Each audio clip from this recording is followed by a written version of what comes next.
Okay, welcome to part 2 of how to write the answers in 12th board physics paper in exam hall. Okay, so in this part 2 we are going to discuss section C and section D in detail.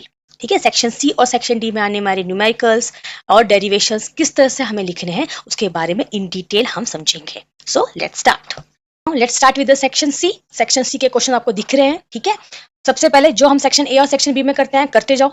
एक यहाँ पे एक line खींचनी है like this. Yes, title लिखना है section C और इसको बॉक्स में डाल देना है. ठीक है, ये तो काम करना है और एक न्यू पेज से हमेशा स्टार्ट करना है कोई भी न्यू सेक्शन. डन.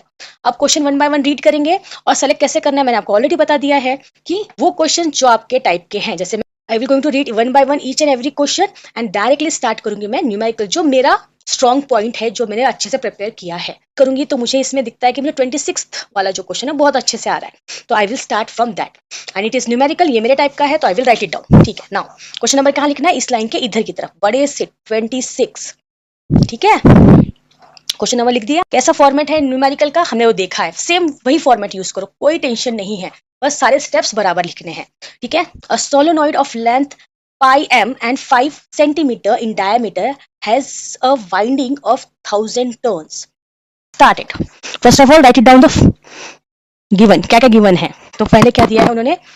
सोलेनॉइड का length, solenoid length L define कर दो कि किस सिंबल से आप उसको रिप्रेजेंट कर रहे हो. That is pi length, pi meter sorry. Next है सोलेनॉइड का डायमीटर. ठीक है, diameter that is 5 centimeter is given. Okay, 5 centimeter.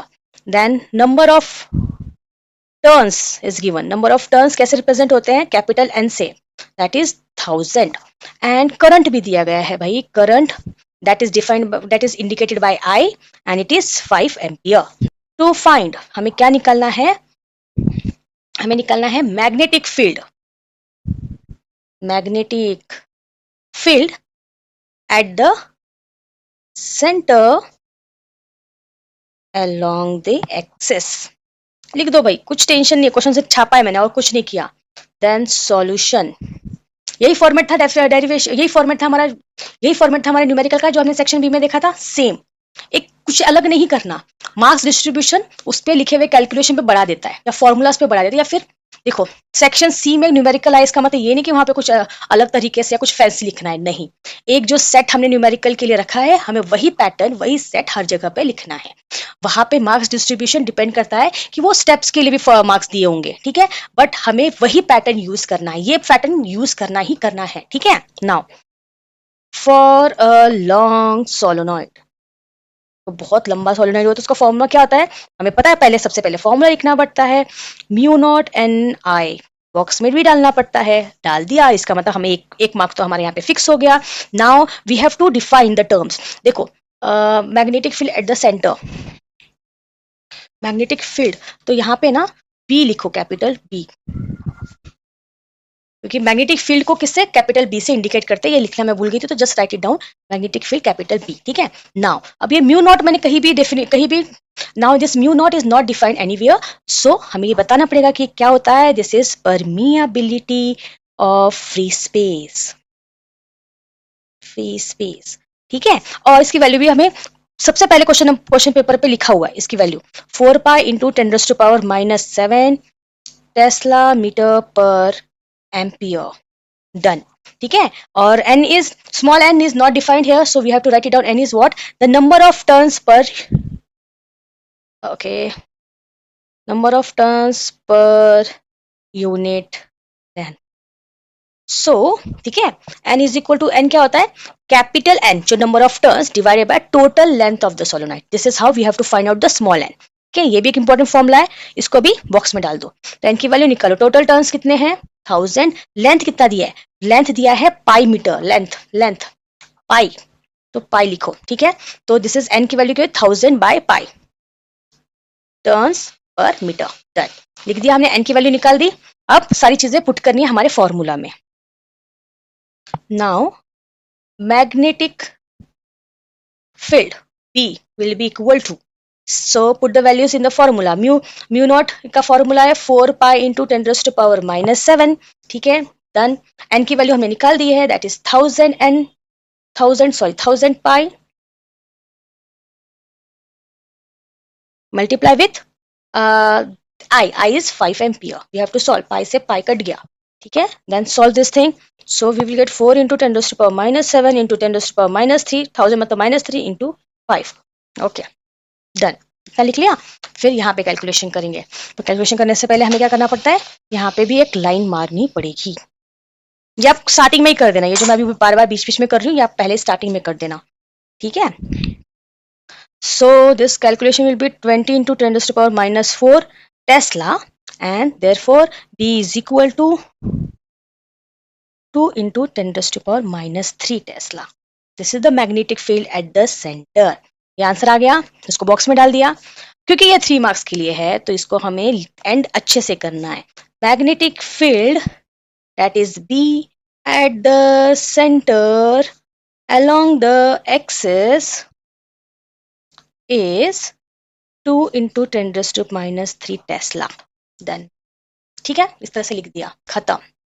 कुछ ज़्यादा डिफिकल्ट है क्या? बस देखो क्या किया मैंने, टू फाइंड में जो लिखा था वही स्टेटमेंट एंडिंग में लिखी और उसको खत्म कर दिया. मैंने बताना चाहा कि भाई जो टू फाइंड करना था वो मैंने निकाल दिया है. Done. This is how you have to write it down the numerical in the. थोड़ा एक्स्ट्रा एफर्ट दे, थोड़ा एक्स्ट्रा चीजें दे करनी पड़ेगी सेक्शन सी में, क्योंकि है तो 3 मार्क्स का क्वेश्चन ना, इसलिए. बाकी सारा फॉर्मेट तो सेम ही है. Now let's move to the next question. That is, अब हमने न्यूमेरिकल देखा है सेक्शन सी का, तो अब हम देखते हैं derivation in the section C. तो जिस चैप्टर का डेरिवेशन मुझे परफेक्टली आता है, I will try to solve that one first. तो ओके, 21st वाला हम डेरिवेशन करते हैं, ठीक है. तो 21st वाला क्वेश्चन क्या कह रहा है, लेट्स रीड इट. ठीक है.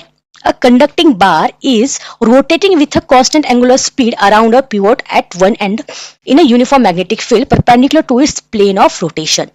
Obtain an expression for the rotational EMF induced between the end of the bar. Okay, this is very easy. और ये इसका डायरेक्टली डेरिवेशन टेक्स्ट बुक में दिया है. अगर आपने अच्छे से प्रैक्टिस की है तो आपको ये डेरिवेशन पक्का आएगा. तो फर्स्ट ऑफ ऑल, क्योंकि इसका एक इमेज हमें एक डायग्राम बनाना पड़ेगा. फर्स्ट ऑफ ऑल, क्योंकि ये सेक्शन सी में है और डेरिवेशन है, तो right it down a title first.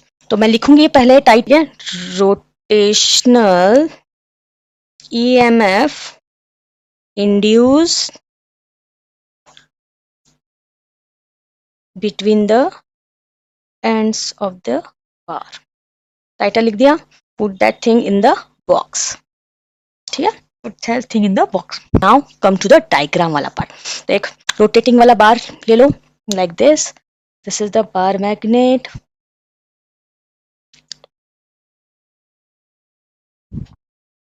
Okay, एक रोटेटिंग वाला बार ले लो, like this. This is the conducting bar. Okay, done. एक जगह पे pivot है, that is यहाँ पे लिख दो कि this is pivot. डन, लिख दिया. और इट इज रोटेटिंग, ठीक है. और इसका कंप्लीट जो यहाँ से यहाँ तक है, इसकी लेंथ है L. मेंशन कर दिया हमने. अब इस कंडक्टिंग बार को हमने कहाँ प्लेस किया है, एक्सटर्नल यूनिफॉर्म मैग्नेटिक फील्ड. तो वो भी परपेंडिकुलर है उसके, तो हमें एक्सटर्नल मैग्नेटिक फील्ड करेंगे. तो this is external magnetic field में प्लेस कर दिया, like this.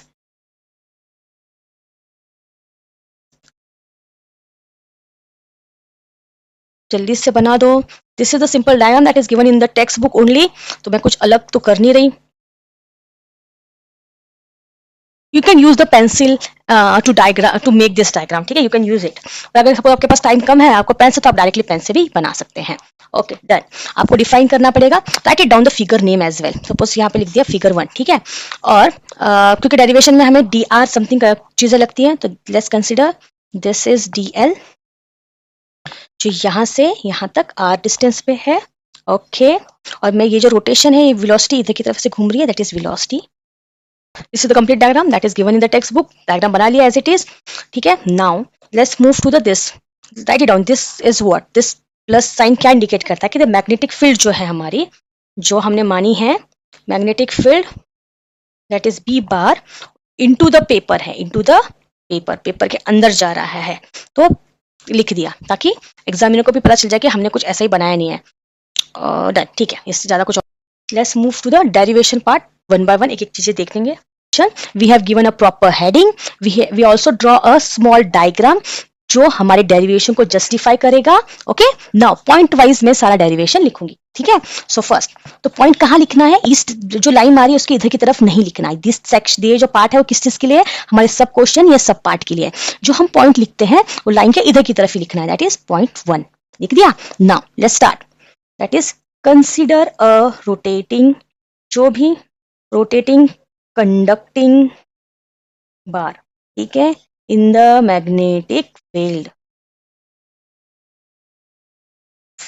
B bar as shown in figure 1, लिख दिया मैंने, ठीक है। एक लाइन छोड़ दी। सेकंड पॉइंट लिखो, गिवन क्या क्या था, गिवन द लेंथ ऑफ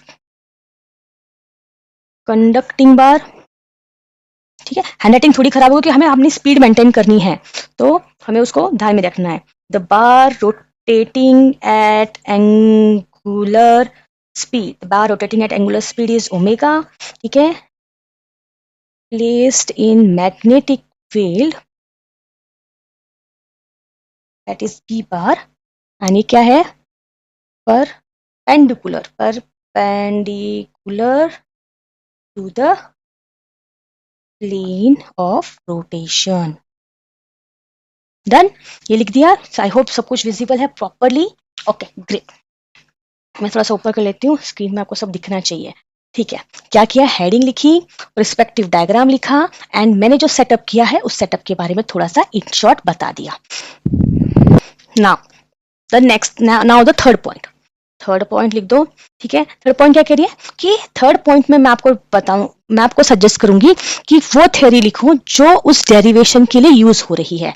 जैसे कि ये जो डेरिवेशन है वो मोशनल इलेक्ट्रोमोटिव इंडक्शन पे डिपेंड करता है, तो right it down the theory कि किस पे है। तो क्या बताता है एक थ्योरी कि व्हेन अ कंडक्टिंग रॉड, जो कंडक्टिंग रॉड अगर रोटेट करता है, rotates in a magnetic field, कोई भी एक कंडक्टिंग रॉड रोटेट करता है अगर मैग्नेटिक फील्ड में, then an EMF is induced, एक ईएमएफ इंड्यूस हो जाता है, is EMF is induced due to what, due to, लिखो कैपिटल में लिखो ताकि उनको समझे, motional electromagnetic induction.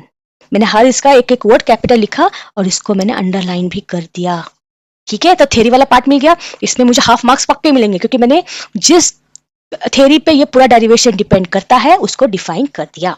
Now let's start with derivation, लिख दो डेरिवेशन वाला मेरा सेकंड पॉइंट, ठीक है। अभी ये डेरिवेशन लिख रहे हैं तो जल्दी से यहाँ पे पॉइंट लिख रहे हैं तो बुलेट पॉइंट में लिखो, ठीक है। Next start, consider a small segment, एक छोटा सा सेगमेंट या छोटा सा एलिमेंट ऑफ लेंथ, उस कंडक्टिंग बार का एक छोटा सा सेगमेंट, हम छोटा सा एलिमेंट ले लिया ऑफ लेंथ डी आर, ठीक है, at a distance R from the pew, ठीक है। लेट्स चेक कि आपने डी आर ही लिखा है कि डी एल लिखा है, नाम डी आर नहीं डी एल लिखा है तो इसको आर कर दो, ठीक है, डन, डी आर हो गया। Now linear velocity of the, next point लिखेंगे हम कि लीनियर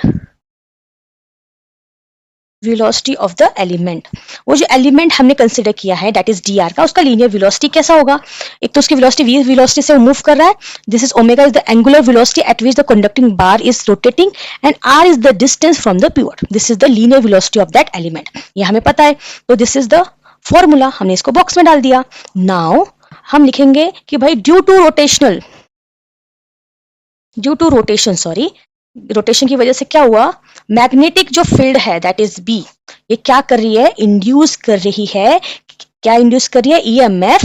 अब क्योंकि वो छोटा एलिमेंट है तो छोटा ईएमएफ इंड्यूस करके दैट इज डीई, ऐसे इस तरह से डीई, छोटा एलिमेंट का छोटा ईएमएफ, ठीक है, across the element. Step by step हमें जब हम डेरिवेशन पढ़ते हैं ना तो इसी तरह से समझना भी होता है। तो therefore DE is nothing but B velocity into dr, this is the formula to find the induced EMF in the conducting bar, ठीक है, छोटे से एलिमेंट का। तो इसको मैं फॉर्मूले को सेकंड नंबर दे देते हैं, क्या पता आगे काम आ जाए। नाउ और DE को हम अभी V जो है हम पता है V is omega, this is omega को थोड़ा कर्ल करो, ओमेगा R, तो P ओमेगा R dr, तो क्या यहाँ पे लिखेंगे, सब्स्टिट्यूट 1 in 2, इसलिए मैंने वो नाम दिए, ठीक है, इसलिए मैंने वो नाम दिया ताकि मैं लिखूं कि substitute 1 in 2. So this is it. Now अब ये छोटे एलिमेंट का हमारा इंड्यूस ईएमएफ है. अगर वही मुझे कंप्लीट पूरे बार का चाहिए तो मुझे क्या करना पड़ेगा, let's write total induced EMF, total induce EMF between the ends of the rod, मतलब पूरे लेंथ के लिए between the ends of the rod is, कैसे होगा, ऑब्वियस है मुझे इसका इंटीग्रेशन करना पड़ेगा, तो दोनों साइड में, तो इसका इंटीग्रेशन किया तो क्या हो जाएगा, ये total EMF is equal to integration of B omega R D R, ठीक है, और लेंथ कैसे होगी, 0 से कंप्लीट जो लेंथ है एल तक, ये हमें लिखना पड़ेगा, ठीक है, this is the important thing. तो इसको भी एक बॉक्स में पुट कर दो, नॉट नेसेसरी स्केल से हमें बॉक्स करना है, हमें बस वो हाईलाइट होना चाहिए, उतना लिखने आना चाहिए. Okay done. ओके तो हमने लिख लिया, यहां हमने लिखा इंटीग्रेशन का फॉर्मूला लिखा, अब हम इंटीग्रेट करेंगे. Let's start. So induce EMF E is equal to B और omega, that is magnetic field and angular velocity, वो तो कांस्टेंट रहेगी तो वो तो बाहर निकलेगी, 0 से L, कौन इंटीग्रेट होगा, बस R डी आर. इसको फॉर्मूले को और सॉल्व करेंगे तो that is B omega, integration का फॉर्मूला लगाएंगे तो क्या हो जाएगा, r² 2 L से, so 0 से L तक का उसका लिमिट, तो इसको कंप्लीटली सॉल्व करेंगे, then this EMF is equal to half, बाहर निकल गया, B omega L². This is the formula that they want us to find out. अब क्या है, क्योंकि ये थर्ड सेक्शन सी में आ रहा है, so I will going to write it down completely. The total EMF induced between the ends of the conducting rod है कि बार है, conducting bar, तो काटो, conducting bar is half b omega L², खत्म. Therefore समझ आया, done. This is how my derivation is done. Okay, so let's go through this derivation again. ठीक है, सबसे पहले सेक्शन सी में अगर डेरिवेशन आता है तो I have to give a proper heading आपके क्वेश्चन में ही है, उसी को एज इट इज लिखना है, ठीक है, प्रॉपर हेडिंग. उसके बाद एक प्रॉपर डायग्राम जो हमारे डेरिवेशन को सपोर्ट कर सके, क्लीन एंड क्लियर. मैंने यहाँ पे पेन से डायग्राम बनाया, अगर आपके पास पेंसिल है तो you can use that thing also, ठीक है. नेक्स्ट जो हम पॉइंट्स लिखेंगे वो लाइन के इधर के साइड लिखना है, जो हमारा पूरा पेज है वहां लाइन के इधर नहीं लिखना, ठीक है. पूरा सेटअप के बारे में कंप्लीटली डिटेल्स में लिखो. उसके बाद गिवन जो डायग्राम में हमें क्या क्या चीजें ऑलरेडी गिवन है वो सारी चीजें मैंने यहाँ पे लिख दी. तो मैं जैसे हम न्यूमेरिकल्स में गिवन लिखते हैं वैसे ही मैंने चीजें की, मैंने एक सेट फॉर्मेट बना दिया, उसी को मैं फॉलो करती हूँ, इसीलिए मुझे डेरिवेशंस और न्यूमेरिकल्स इजी जाते हैं. ओके देन उसके बाद third the most important point है कि जिस थ्योरी पे ये कंप्लीट डेरिवेशन डिपेंड होता है वो थ्योरी हमें लिखनी ही है. और जो मेन वर्ड है that is motional electromagnetic induction. Motional electromagnetic induction, ये वर्ड बहुत इंपॉर्टेंट है. अगर ये वर्ड ही नहीं लिखा आपने तो आपका डेरिवेशन का कोई मतलब नहीं है. तो थ्योरी भी लिखो और उस वर्ड को लिख के उसको अंडरलाइन करना है. डन. उसके बाद लिखो डेरिवेशन स्टार्ट हो रहा है भाई यहाँ से, फिर डेरिवेशन के जो पॉइंट्स है ऑब्वियसली थोड़ा साइड करके यहाँ से लिखना है ताकि वो इसका सब पॉइंट दिखे. फिर धीरे धीरे सारा सेटअप कैसे, हमने dr एक छोटा एलिमेंट लिया, छोटा एलिमेंट के बाद उसका एक लीनियर वेलोसिटी ली, लीनियर वेलोसिटी से हमने देखा कि वो छोटा एलिमेंट मैग्नेटिक फील्ड में घूम रहा है, इसका मतलब उसमें एक छोटा ईएमएफ इंड्यूस होगा, उसका फॉर्मूला हमने डाल दिया. अगर छोटा ईएमएफ छोटे एलिमेंट में इतना ईएमएफ है तो हमें पूरा लेंथ के लिए क्या करना पड़ेगा, इंटीग्रेशन करना पड़ेगा. तो वो लिख दिया, इंटीग्रेशन का फॉर्मूला लगाया and we will get the derivation जो हमें चाहिए. ठीक है, this is how you have to write it down in the section C derivation. Okay, now let's move to the section D. Okay, let's start with section D. ठीक है, देखो हमने पहले सेक्शन सी किया, जगह बची है पर मैं यहां से स्टार्ट करूंगी क्या, नहीं. सेक्शन डी एक न्यू सेक्शन है तो मैंने पूरा स्पेस छोड़ दिया and I will move to the new page and that is यहां से मैं स्टार्ट करूंगी सेक्शन डी. सबसे पहले क्या करेंगे, हम सेक्शन डी का नाम लिखेंगे, उसको बॉक्स में डाल देंगे. ठीक है, फिर मैं सारे के जितने भी क्वेश्चंस दिए सारे के सारे 1 बाय 1 रीड करूंगी एंड उसमें से चेक करूंगी कौन सा मुझे 100% आता है, क्योंकि यहाँ पे एक क्वेश्चन 4 मार्क्स के लिए है. तो यहाँ पे 100% आना या फिर मैक्सिमम उस क्वेश्चन के बारे में पता होना बहुत जरूरी है। ठीक है, तो I will read the one by one question और उसमें से मैं सेलेक्ट करूंगी कि मुझे कौन सा क्वेश्चन करना है।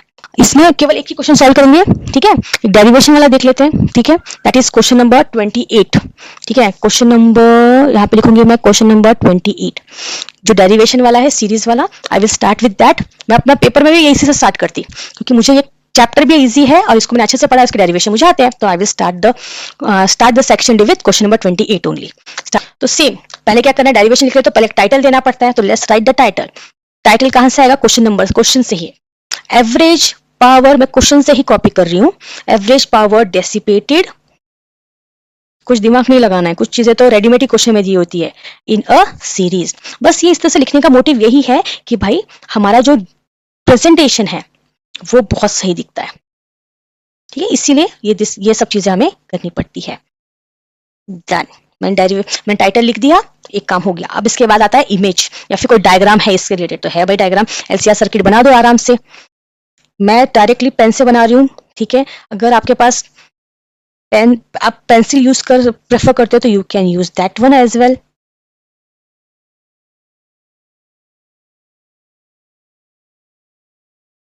इस तरह से मैंने एक डायग्राम बना दिया और जो चीजें लिखी है उसको लिख दिया। This is L, this is C and this is R. ठीक है, इसके अराउंड ई एल है, ई सी, सारी चीजें जो डायग्राम में एग्जाम में हमें इंपॉर्टेंट है, right it down completely. It is a graph of E L and I, that is current.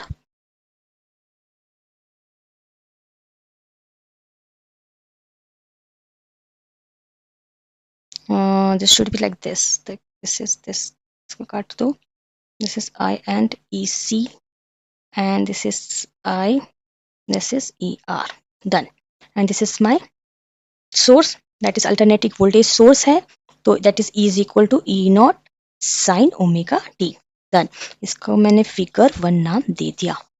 I have given the proper heading, then मैंने एक डायग्राम बना दिया अच्छे से प्रॉपरली। थोड़ी सी मिस्टेक हो गई है लेकिन उसको काट देना इस तरह से। ठीक है, व्हाइट ना यूज मत करो, ऐसे पेन से ही कर दो। ठीक है, डायग्राम बनाया। Now I will start the my proper derivation के पॉइंट्स। ठीक है, फर्स्ट, हाँ फर्स्ट पॉइंट क्या है? पहले हम फर्स्ट पॉइंट में हम कहेंगे जो सेटअप दिया है उसके बारे में। तो हमने लिख लेती हूँ कि कंसिडर करो भाई, consider a series LCR circuit connected to an alternating voltage source. E is equal to E naught sin omega t as shown figure 2, क्योंकि फिगर 1 तो ऑलरेडी था तो फिगर 2 होगा ये। ठीक है, ना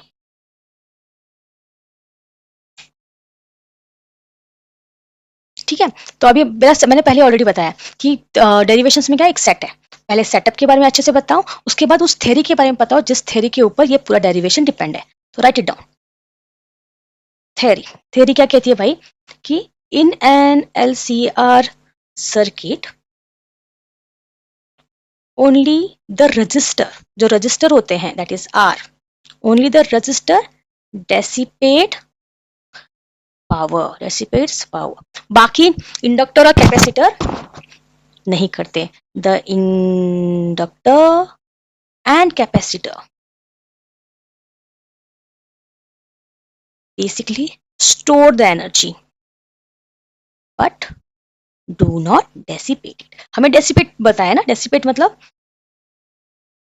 but do not dissipate it. Done? Okay.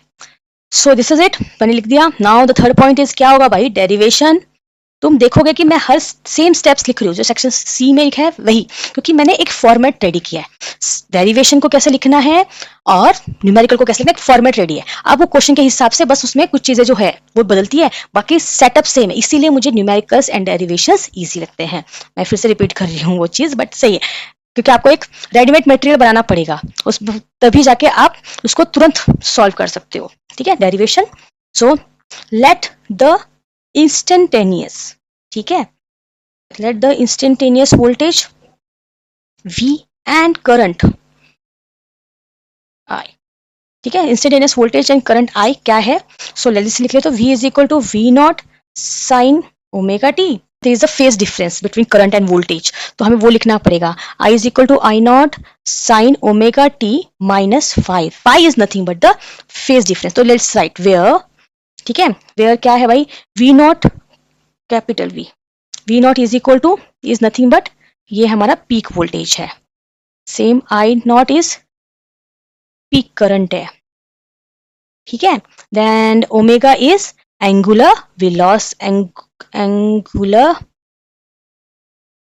Frequency, the current जो आ रहा है frequency, angular frequency, then phase difference, phi is nothing but the phase difference between the voltage and current. Now अभी है हमने लिखा है instantaneous voltage and instantaneous current का फॉर्मूला लिखा, अब हम देखेंगे इंस्टेंटेनियस पावर।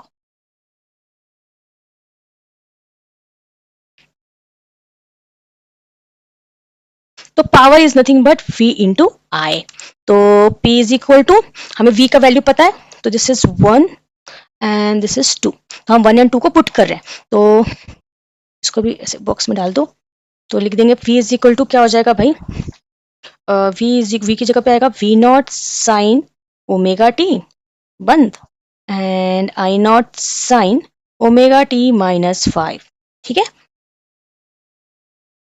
यहाँ पे लिखो,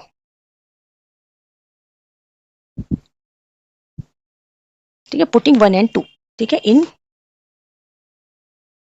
3 लिख दिया, ठीक है, बॉक्स में लिख दिया, पुटिंग 1 एंड 2 इन 3, उसके बाद इसको now we have to solve this thing, let's solve together, ठीक है, P is equal to V not, I not को भी बाहर निकाल दिया, देखो sine omega T and sine omega T minus five, pi आ गया, नाउ यूजिंग ट्रिग्नोमेट्रिक फॉर्मूला, ये लिखेंगे जैसे ट्रिग्नोमेट्रिक फॉर्मूला, कौन सा फॉर्मूला यूज कर रहे हैं, लिखो sine A and sine B, अगर formula sine A sine B है then it is equal to half cos A minus B minus cos A plus B, this is the formula, ठीक है, we have to use it here because यहाँ पे क्या है, sin A this is A and sin B this is completely B, तो हमें लिखना है, तो उसको सॉल्व करोगे तो पुट करो, तो P is equal to V naught I naught is equal to, so P naught I naught multiply into divided by 2, ये 2 आ गया, और यहाँ पे ब्रैकेट में आएगा cos A minus B, ये क्या है दिस माइनस दिस, तो ओमेगा टी कट जाएगा, plus five that means cos five आ जाएगा, माइनस कॉस ऐड करेंगे तो क्या होगा, omega T plus omega T minus five, मतलब 2 omega T minus five, done, ये हो गया ना। अब ये जो है हमने इंस्टेंटेनियस निकाला है, अब अगर हमें एवरेज पावर निकालनी है, there is a quite difference between average and instantaneous, आपको पता होना चाहिए, average power over one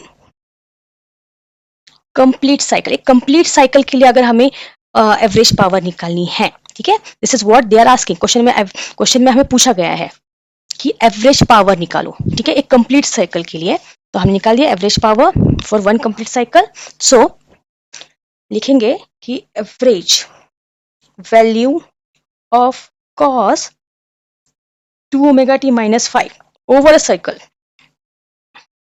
is 0, क्योंकि एक कंप्लीट सर्कल के लिए cos omega T minus five 0 होता है, तो हमारा जो पावर है average power will be equal to by 2, ये सेम आएगा, ठीक है, इनटू cos फाइव, ठीक है, तो ये आ गया, हमें पता चला कि power average power is nothing but V not I not divided by 2 cos five, ठीक है, let's write it down, this is the fourth formula, okay okay, यहाँ पे हमने लिख दिया है P average, power average is equal to V not I not by 2 cos five, ठीक है, this is the fourth formula, now let's move to next step, अब ये एक फॉर्मूला हो गया, but also we know that VRMS is equal to V not by 2, VRMS क्या है, root mean square, ठीक है, रूट मीन स्क्वायर की वैल्यू, मतलब voltage root mean square and current root mean square value is nothing but I not by root 2, ये हमें पता है, तो लिख दो क्या पता एग्जामिनर को VRMS नहीं पता हो. VRMS is nothing but root mean square value of voltage. Similarly, IRMS is equal to root mean square value of current. ठीक है, तो ये हो गया. So put this thing in the fourth equation. So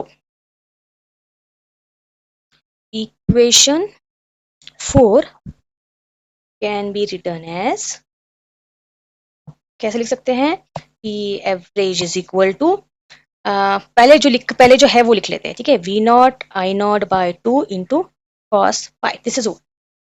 तो P average is equal to V0 by root 2. 2 को root 2 और root 2 इस तरह से अलग अलग कर सकते हैं. यस, तो P average equal to V0 by root 2 क्या होता है? V0 by root 2 VRMS. I0 by root 2 IRMS. cos 5. खत्म हो गया. This is the formula, this is the equation they want us to find out. निकल गया, खत्म, लिख दो. This is the expression. Okay, I hope it is visible. ठीक है, this is the expression for the average. मैं सब क्वेश्चन से लिख रही हूँ ये वाला part. Average power dissipated in a series LCR circuit. And जो टर्म है, जो हमारी इक्वेशन में द टर्म cos 5 है, इज कॉल्ड, ये क्या कहलाता है भाई, हमें पता है, द पावर फैक्टर. खत्म, दैट्स इट.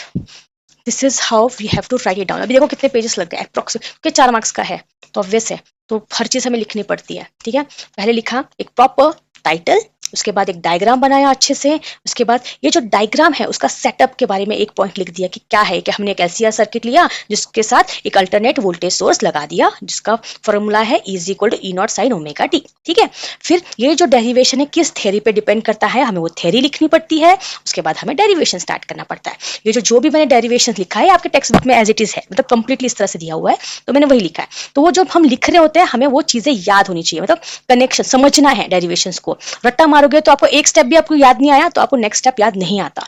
तो अगर मैंने ये कैसे याद रखा, मैंने इसे समझा है. तो मैंने पहले मुझे पता था कि पहले मुझे इंस्टेंटेनियस वोल्टेज एंड करंट निकालना है, उनकी इक्वेशंस लिखनी है. ठीक है, फिर जो इक्वेशंस में है उनको पहले बताऊंगी कि वो क्या क्या है. जो भी फिजिकल क्वांटिटीज में इक्वेशंस में यूज करूँ, I have to write it down कि वो क्या है, ताकि एग्जाम चेकर को पता चले क्या क्या लिखा हुआ है. उसके बाद मैंने पावर का फॉर्मूला लिखा, फिर दोनों इंस्टेंटेनियस वोल्टेज एंड करंट की इक्वेशंस को लिखा. फिर मुझे पता था एक ट्रिग्नोमेट्रिक फॉर्मूला यूज करना है, तो मैंने कौन सा ट्रिग्नोमेट्रिक फॉर्मूला यूज किया उसको भी मैंने लिख दिया. ठीक है, जो मैंने ट्रिग्नोमेट्रिक फॉर्मूला, अगर आप चाहे तो इसको आप बॉक्स में डाल सकते हैं कि एक ट्रिग्नोमेट्रिक फॉर्मूला यूज किया मैंने. उसको यूज करने के बाद कैसे सॉल्व किया नहीं ज्यादा इंपॉर्टेंट नहीं है, डायरेक्टली हम इस इक्वेशन पे आ गए क्योंकि हमने वो यूज किया. उसके बाद इंस्टेंटेनियस से directly jump to average power. Instantaneous power से एवरेज पावर. अगर हम एवरेज पावर की तरफ जा रहे हैं और एक कंप्लीट साइकिल की तरफ जा रहे हैं तो cos ओमेगा टी माइनस 5 हमारा 0 होता है.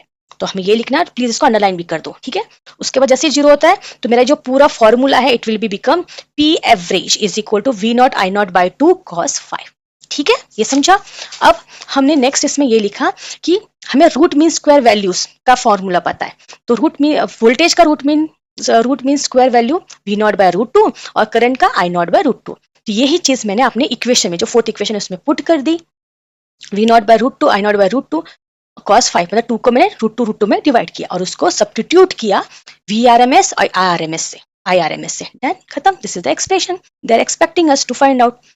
This is the way you have to write it down in the section D. आएगा पहला, डेरिवेशंस को समझो, हर स्टेप को समझो कि हम क्यों कर रहे हैं, कैसे कर रहे हैं.